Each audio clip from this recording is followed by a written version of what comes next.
getting this game won. I'm curious to see. I've never seen Solarose and Arctice team before. I know they are both doubles players as well, but yeah, let's see getting how this game won on small battlefield. First one of the block for us. Small battlefield, and immediately, wow, that 1-2 punch from the Phantom and Fire almost immediately broke Rydra's shield. Did you see the reverse up tilt hitbox on that Falcon that he comboed off of? Nutty. Just built different. Arctice. Oh my gosh, going deep here, still surviving. Scary offstage scenario for Rydra, but he continues to impress with how he's able to recover with this character. But missing the angle on that up B is Solarose, so losing that stock very early. Yeah, uncharacteristic of Solarose to, kind of guff a recovery like that. But it is what it is. Gotta see about the comeback here, and so far, Arctice doing a great job stock tanking, 133. Has to still hold on to this, but off stage, and Ridley's back air is heat-seeking in that case. When you watch the tape of Rydra, I find it so impressive his mobility with this character. The way he will whip punish on stage, the way he challenges off stage, he makes his character look fast. That's something I've always believed reigned true with a high-level mid-tier player or mid-tier character main kind of thing. Is if you can make a slow character look fast, then you're doing something right. Like Rickles is the exact same way with Ganon. Rickles makes Ganon look fast. Rydra makes Ridley look fast. Yeah, and I miss when Rickles competed, man. It was so fun to watch him on that game. Oh, Rickles at Frostbite 2020. That generational. Generational. Dr. Watts at Frostbite 2020. Generational. Good times. That's where we first saw Kurama upset Leo for the first time. True. It was awesome. Then he went through that loser's run of a lifetime. That was my first major. Really? It was. Couldn't have got it. It got me hooked for life. I think I had perfect attendance at Frostbite. Maybe wow, missed the first one. That's impressive. It was just a fantastic event. Really miss it, but me too. But here we're starting to see Rydra with another heat-seeking backer off stage. You grabbed Drewish. Drewish not panicking though, just DIing out and then getting that up B back, but missing the angle on that up B, that was bizarre. So for both characters with teleport recoveries have missed them uncharacteristically today. So something in the water. Yeah, getting down to the nitty-gritty of this first game. Percents are even, stocks are even. Rydra a little worse for wear at that 71%, trying to play back and let Drewish take the lead here, but this Zelda wall, they are not getting through. Finally finds a way in. Yeah, wow, Rydra did find a way through, but now you don't want to get that hit by that up B, but do a great job of reversing it. And wow, oh my goodness, the fireball, the big F smash. And then, big pop-up from Echo Fire and Nad, by the way. I believe, they beat a Tattle Raven King. That's huge. Forward tilt from Rydra, still at ledge. How is Solarose going to recover here? Forward tilt, and forward tilt for forward tilt. Off stage, has to recover low. Rough angle, but still making it back, still surviving, 125. So you're stuck between a Ridley and a hard place. Grabberly's going to do nothing, both of them. And then it's just dash attack off the side. Like I said, it's a jump scare. I was expecting Solarose, once she got off the ledge, to play that corner game just because Zelda is so good in the corner, but immediately jumps to center stage and is just sandwiched between this Palutena and this Ridley and really didn't have any options at that point. Yeah, so just you got to think fast, and you just wonder, what do you think about? Because you're got a Palutena on one side, you got a Ridley holding you on the, or you got your Palutena's holding you, Ridley's on the other. Could be forward smash, could be down tilt, could be Palutena back throw into something else. Who knows? Yeah, you saw her try to go for that Neighbors of Love on landing just to create some space, but then from there it got called out. The grab came out, and it was a done deal at that point. Yeah, it was.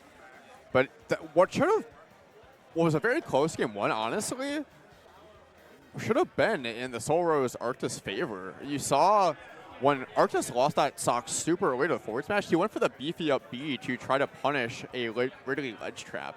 And he eats the forward smash forward, so he died at like 40%. Yeah, really, really bet the farm on that option, and the bank just came to collect. It's a tough one to watch, just like for all the Chicagoland faithful, as another this mind you, one of 3 MSU teams we've had on stream. Once again, on the cusp of a 3-0, on the cusp of a 2-0. I think so far we've had Drewish Rydra twice and Echo Fire Nad Echo once, Fire and then Nad. Suspect. Oh, we did have Suspect. You're right. Suspect You're right. Dice. Suspect Dice. I tried to correct you, and then I stood corrected. That's what the notepad's for. Yeah. Oh, thank you, script. But here we go. We're going to Battlefield. What do you think about this stage for doubles? I think it makes sense for this blue team. You give Zelda more flexibility to get off the ledge with those teleport cancels on the platform. Falcon loves to have those combos to extend on the platform with those up airs.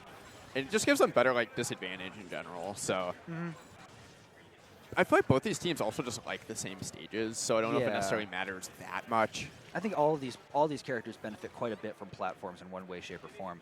Especially when you're looking at Captain Falcon and Palutena. Ridley, especially to an extent here, as we're seeing sharking underneath these platforms, coming up huge. And now you just know offstage feet-seeking missile for that back air. Shout out. Shout out feet-seeking missile. He plays K-Roll, right? Yeah, Copel. AKA Copel. Oh, it's Copel. I didn't realize that was Copel. Yeah, no, Copel is feet-seeking missile. It's very funny. It is what it is when it comes to that. When it comes to Copel, very funny person.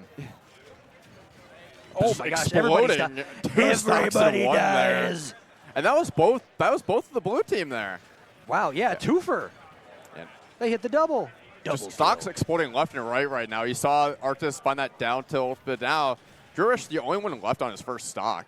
Well, that there presented a tough situation where red team was, oh my gosh, yep, down tilt, nair one, down air. Oh my gosh, stocks are flying at this point. Now Rydra's on last stock. You're seeing the red team at one point, they were tracking each other. They were just both recovering and drifting in the same way. That made it very easy for Arctice to hit both of them at the same time, and that led to Rydra losing another stock. Falcon Punch was definitely not what he wanted. But not taking too much damage there for it. Blue team really can't afford those small little errors at this point, though. Being down 1-0 in the set.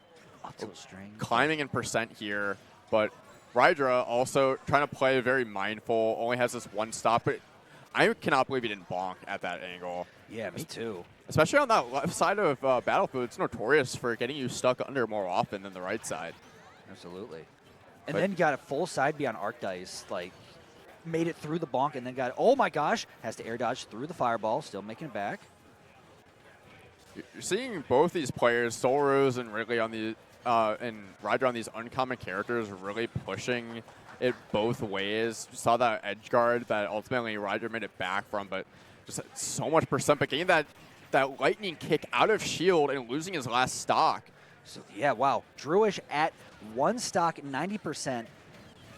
And 2 stocks gone from the blue team. Another double kill. But everyone's on their last stock right now. Blue team completely fresh. And finding that weak back air to steal that out. Up smash doesn't do it. So now you have 2 characters on a fresh stock versus 1 Ridley. That's a big body. That's a lot of combo food. But who is going to be eaten today? Not to mention this is essentially a 3v1 with that Phantom that can come through at any time from Solarose. Has all the space in the world to set that up whenever she wants now. This is tough sledding for Ridley. Yeah, it's like, how do you even think about throwing out a move that will do damage? You almost just kind of want to focus on surviving and avoiding everything else. So how do you even think about winning when your main objective is to survive? You probably have to utilize that planking ability that Ridley really excels at. You have those multiple jumps. You have that side B command grab.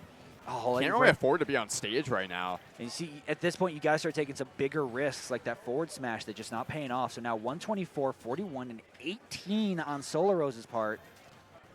Phantom not doing it. Arctice being very patient on that top platform. Here's a grab, dash attack. And now they're just both hunting for that finish. Parry, but not going to get the grab. Up B, turnaround. Not enough off the side. Fire as well, not going to do it. Great air dodge from Rydra. Covering the ledge. Everything so far so good. But just still 158 and a dream. Just playing so carefully. Trying to get that up throw. Still not going to take it. Rydra holding on to this stock for dear life. As he hasn't really put on any damage back, but he is keeping this game going. Trying to finish this set. Ridley has rage. This back, up throw. No kill flash. No nothing. Just game. I believe that Arctice and Solarose have teamed a good amount, but it doesn't seem like they have the 2v1 grab confirms on deck. They got a lot of grab opportunities that they didn't really seem to know how to finish it with. Because you do have that armor on the grab and the grab release, the throw. that they just weren't really utilizing. I feel like they could have cleaned that up a little sooner. But maybe they just don't really have the ability to. Zelda has those multi-hits. Maybe you land a lightning kick, but kind of awkward. Yeah, it is. And so far, what we've seen from all teams involved is that creating space in the stock difference, being able to take that early cheeky stock from one team's player, like we saw in Game 1 against Arctice and saw in Game 2 against Rydra, that can just be enough momentum to carry until the end of the set. So right now we're going to see who's going to be the one to create the distance early on in this game number 3. And running it back to small battlefield here for this game 3. Been easily the best set we've had on stream so far today. This one could go either way. Game 1 really came down to just that really clutch forward smash coming through from Rydra. So will we be able to find that diamond in the rough once again? Otherwise, blue teams look really solid, been very consistent throughout this set. But getting to an early lead is this red team. And now they got to look to maintain it as Solarose starting to get some momentum and stage control, but just interrupted by a beastly parry from Rydra. Okay, back air, got on platform. Oh! Are we able to watch from their side? Oh, good heavens. Yeah. So I don't know if you guys are seeing on the stream, but we're frozen on our side, so we're gonna just walk around here. Awkwardly get in front of production here, just go around the corner. Yeah, we're gonna call this. We're gonna call it live. We'll do it live. Problem is we're like right behind the players. So. Yeah, no stocks have been taken yet. Finally getting that red team. First stock goes flying. Now, worst case scenario here for the set is that whatever disconnected reconnects and it turns the main monitor off. It looks like Rydra has lost a stock, as has Drewish the second time. Now that we're standing up as well, we have to be more mindful of the fact that the players could probably hear us a bit better. Yeah, and you saw that extension there from Arctice trying to get on that extra damage with the up B. Pays for it with that up air. So now Solarose, the only one on her first stock here.